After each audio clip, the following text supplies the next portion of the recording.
जो पुश्तैनी वोट चोरी करते। अच्छा बोलिए आप। हाँ बोले आप बोले। हाँ बोले आप बोले। स्पीकर सर, मेरा कल एक सवाल था जो हिंदुस्तान के इतिहास में पहली बार डिसीजन लिया गया कि इलेक्शन कमिश्नर्स को फुल फुल इम्यूनिटी दी जाएगी। ठीक है, ये है ना, इसका जवाब इसका पीछे मैं खत्म नहीं किया सर। इसके पीछे जो थिंकिंग थी वो हमें सबसे पहले बताएं।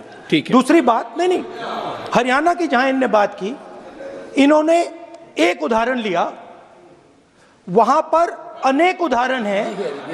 वो भी आपने दिया था ना, 19 वो भी आपने दिया था, इसलिए दिया वो भी। 19 लाख वहां पे फेक लोग, वो उदाहरण आपने दिया था, इसलिए उसका जवाब दिया। और ये भी हमें बता दीजिए, actually let us have a debate on my press conference. Let us go, let us have very good idea, let us have a debate on the press conferences. Amit Shah ji, I challenge you to have a debate on the 3 press conferences. Please ठीक है, बैठ जाइए माननीय, please माननीय, आपने बात की थी, प्लीज।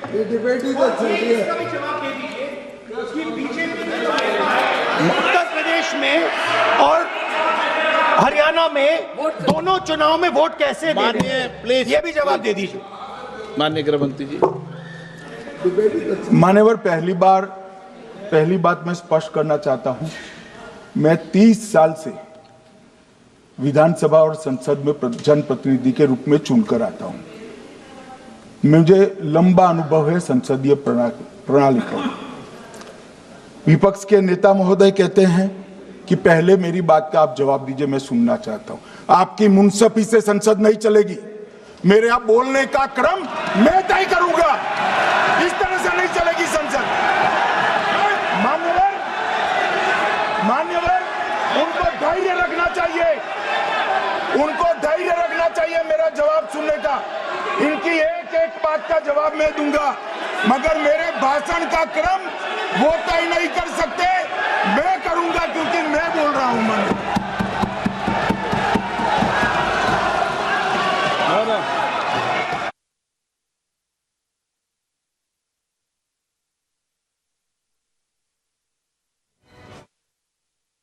एक मिनट गृह मंत्री जी, एक मिनट गृह मंत्री, क्या गलत बोला उन्होंने यही बोला, आपने जो बात उठाई है मुझे कब बोलना है मैं तय करूंगा, यही बोला ना, उसमें क्यों उत्तेजित हो रहे हो आप? हाँ, आपके 2-2 मिनट में खड़े होने से थोड़ी जवाब देते रहेंगे। नो, माननीय गृह मंत्री, नहीं हो सकता। मैं आपको फिर मौका दूंगा, आपको।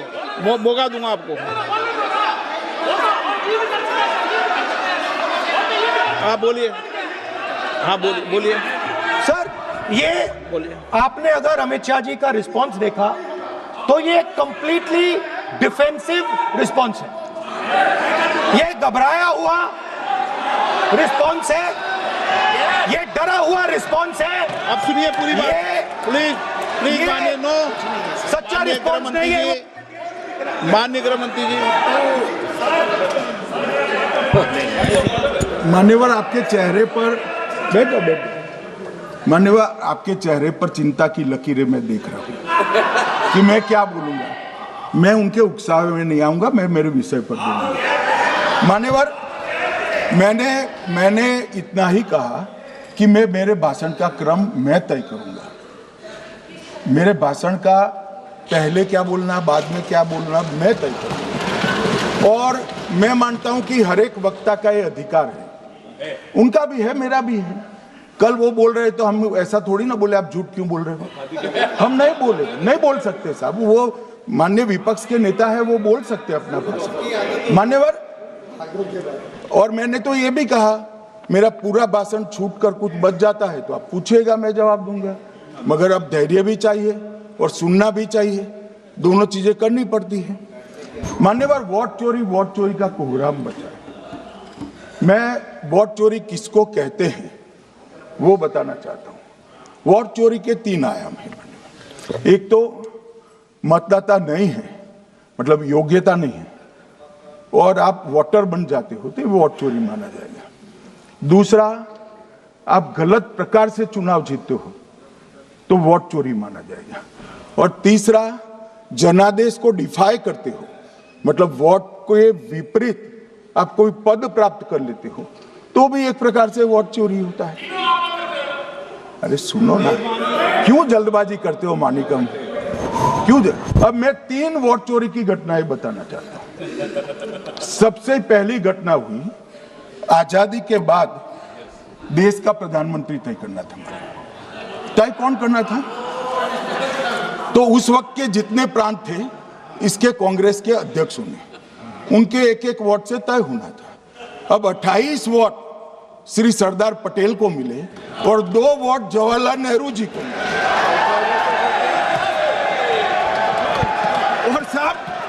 और साहब प्रधानमंत्री जवाहरलाल जी बने। मान्यवर, मान्यवर,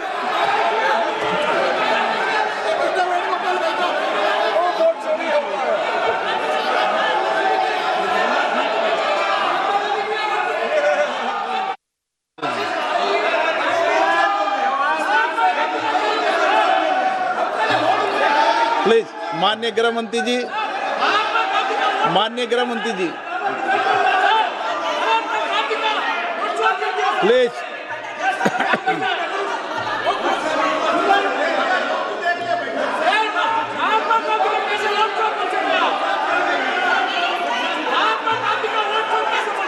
बैठो बैठो, बैठिए माने, प्लीज प्लीज प्लीज।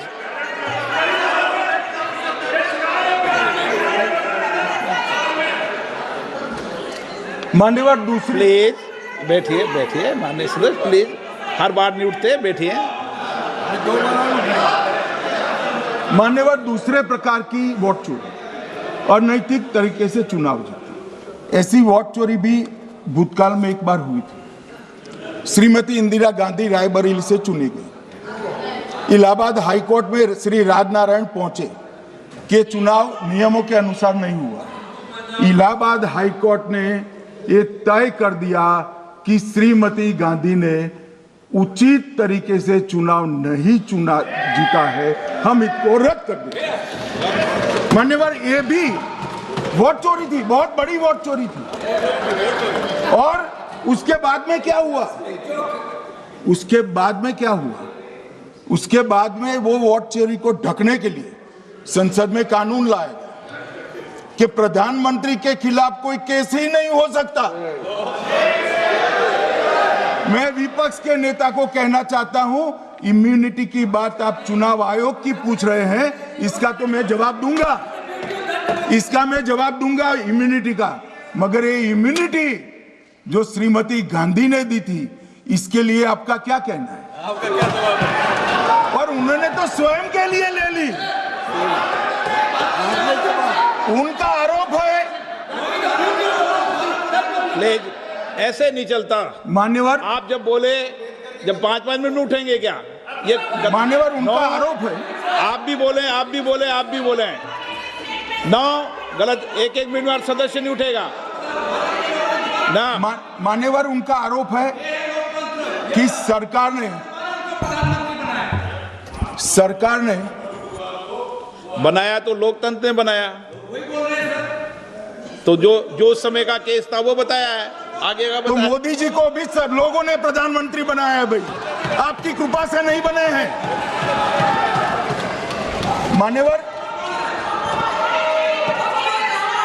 मान्यवर, नो, प्लीज, ऐसे माननीय तरीका ठीक नहीं है आपका, 2-2 मिनट में उठना। मान्यवर, विपक्ष के नेता ने कहा कि आपने चुनाव आयुक्तों को इम्यूनिटी दी। इनका आरोप सत्य नहीं है, मैं इसकी बात बाद में करता हूं। परंतु हमने तो चलो मानो चुनाव आयुक्त को इम्यूनिटी दी, श्रीमती गांधी ने तो अपने आप को इम्यूनिटी दी थी। और फिर जब ये संवैधानिक सुधार के वायरस चैलेंज हुए तो वो केस जीतने के लिए 2, 3 और 4 नंबर के सर्वोच्च न्यायालय के जज को बाईपास कर चौथे नंबर के जज को चीफ जस्टिस बनाया और वहां केस भी जीत लिया। और मान्यवर ये तो इतिहास है, कौन झुठला सकता है? इनको कोई पढ़ाता नहीं है इतिहास, ये तो इतिहास है, सर्वोच्च अदालत और संसद के रिकॉर्ड में रखा हुआ इतिहास है। इसके खिलाफ लल्लन सिंह जैसे कितने लोग पूरा जीवन लड़े बिहार में, इमरजेंसी के खिलाफ जेल में गए, लाखों लोग गए। और तीसरी वोट चोरी कहना चाहता हूं, तीसरी वोट चोरी का प्रकार मैंने बताया था कि योग्यता नहीं है और मतदाता बन जाना। अभी अभी एक वाद पहुंचा है, वाद मतलब डिस्प्यूट पहुंचा है दिल्ली की सिविल अदालत में। उसमें डिस्प्यूट ये है कि सोनिया गांधी जी इस देश की नागरिक बनने से पहले मतदाता बने।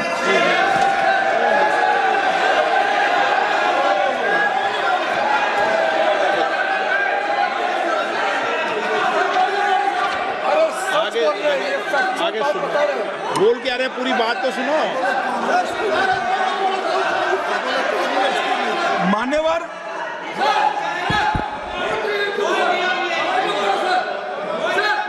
मान्यवर मैंने इतना ही कहा है कि अदालत में केस चल रहा है जो फैक्चुअल है। अब जवाब तो उनको अदालत में देना है, सोनिया जी ने यहां क्यों दे रहे हैं? अदालत में जवाब देना है।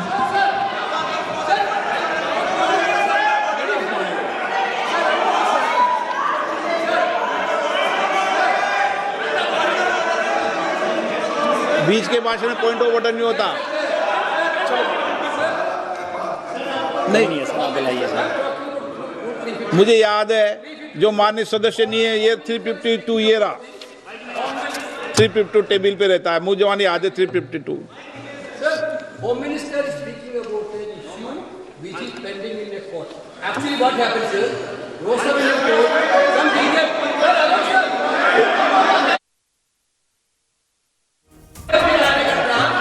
Filed a case on Madam Sonia Gandhi's voting on that 80. Sir, that Rosa Avenue court dismissed that case without, there is no substance in that case. Okay. After that, the same person given an appeal. Gandhi not even voted in that election. I am challenging Home Minister. Okay. Sonia Gandhi not even voted that election. Can you prove it? Can you prove it? Sir, misleading statement a Home Minister doing. Sir, you are. What is this, sir? एक minute please दादा, एक minute please. No, बैठिए। No मान्य please देखिए माननीय सदस्य 2 दिन से मैं चर्चा को सुन रहा हूं और 2 दिन से चर्चा को सुन रहा हूं और 352 आपने भी पढ़ा है, मैंने भी पढ़ा है, ठीक है ना। कई बार इधर से भी उधर से भी इस विषय को कई बार बोला गया है। जब डिबेट चलती है उसके संदर्भ में कई विषयों को बोला जाता है, ठीक है ना। और इसीलिए सुनिए बात, माननीय गृह मंत्री जी ने, आपने आधी बात सुनकर हर 2-2 मिनट में उठने लगोगे, ऐसे चर्चा नहीं होती। आप उनकी पूरी बात को सुनिए, क्या संदर्भ था, उन्होंने कोई फैसला नहीं दिया है, उन्होंने एक जानकारी जो आई है वो जानकारी सदन के पटल पे रखी है। अब मुझे सुनिए तो, अब आपने एक मुद्दा खड़ा किया, मुझे जवाब तो देने दीजिए। मान्यवर मैंने कुछ ऐसा नहीं कहा, मैंने सिर्फ इतना कहा है कि एक वाद दायर हुआ है दिल्ली की अदालत में, मैंने कोई कंक्लूजन नहीं कहा। मैंने कहा कंक्लूजन कहा, मैंने कोई कंक्लूजन नहीं कहा। कंक्लूजन तो जब उनका नोटिस का जवाब वो दे देगी तब अदालत देगी, तब फिर से बताऊंगा मैं। मगर अभी तो मैंने सिर्फ इतना कहा है कि वहां एक केस रजिस्टर्ड हुआ है जिसमें श्रीमती गांधी को नोटिस इश्यू किया है। इसमें इतने लाल पीले होने की जरूरत क्या है? मान्यवर, हम सबका साझा दायित्व है, हम भी विपक्ष में बैठे, हम चुनाव जितने जीते हैं इससे ज्यादा हारे हैं। हम लोगों का तो एक प्रकार से पौना जिंदगी ही विपक्ष में ही चला गया, चाहे राज्य हो या केंद्र हो।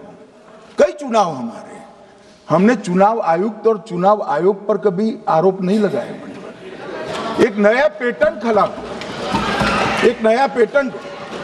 मैं पूरा वाक्य नहीं बताना चाहता। श्रीमती ममता बनर्जी ने चुनाव आयोग पर आरोप लगाए, स्टालिन जी ने लगाए, बीडी सतीशन जी ने लगाए, श्री राहुल गांधी ने लगाए, मल्लिकार्जुन खड़गे जी ने लगाए, तेजस्वी यादव जी ने लगाए, अखिलेश यादव जी ने लगाए, वी शिवन कुट्टी ने लगाए, हेमंत सोरेन जी ने लगाए, भगवंत मान जी ने लगाए। अब पहले तो ऐसी परंपरा सिर्फ कांग्रेस पार्टी में थी, मगर संपर्क का दोष कहता होता है साहब, ये सारे इंडिया अलायंस वाले चुनाव आयोग के खिलाफ आते। मान्यवर, चुनाव आयोग एक तटस्थता से चुनाव कराने वाला संस्थान बनाया गया और इसकी मान्यता कोई पॉलिटिकल पार्टी ने नहीं दी। भाग और अनुच्छेदों के तहत हमारे संविधान ने दी है और ये संवैधानिक प्रक्रिया है। इस संवैधानिक प्रक्रिया पर सवाल खड़े कर कर, अनर्गल आरोप कर कर आप पूरे चुनाव आयोग की एक प्रकार से पूरे दुनिया में इसकी छवि को धूमिल करने का काम कर रहे हैं। आपको लगता है कि आप सरकार की छवि धूमिल करें? ना जी, आप पूरी दुनिया में भारत के लोकतंत्र की छवि को धूमिल करें। मान्यवर, सरकार का तो इतना ही सवाल है, मान्यवर सरकार का तो इतना ही सवाल है कि भारत के मतदाता क्या सोचेंगे, मगर मतदाता का सोचने का सवाल नहीं है। मतदाता को तो मालूम है कि हमने तो वोट दिया है इसलिए चुनकर आए हैं, तो उसके मन में कोई डाउट नहीं है। ये वोट चोरी करते रहे, घुसपैठिया बचाओ यात्रा निकाली और बिहार में 2/3 बहुमत से हम जीते। मान्यवर, ये जो नई परंपरा शुरू हुई कि देश के अंदर चुनाव न जीते तो चुनाव आयोग को बदनाम करो, चुनाव प्रक्रिया को बदनाम करो, मतदाता सूची को बदनाम करो, ये हमारे लोकतंत्र का भला नहीं करेगी। यही आयुक्त के तहत, यही सरकार के होते हुए आप कई चुनाव जीते हैं, हम कुछ नहीं बोले हैं, हम पार्टी में बैठकर इसकी मीमांसा की, मगर ये लोग चुनाव आयोग पर।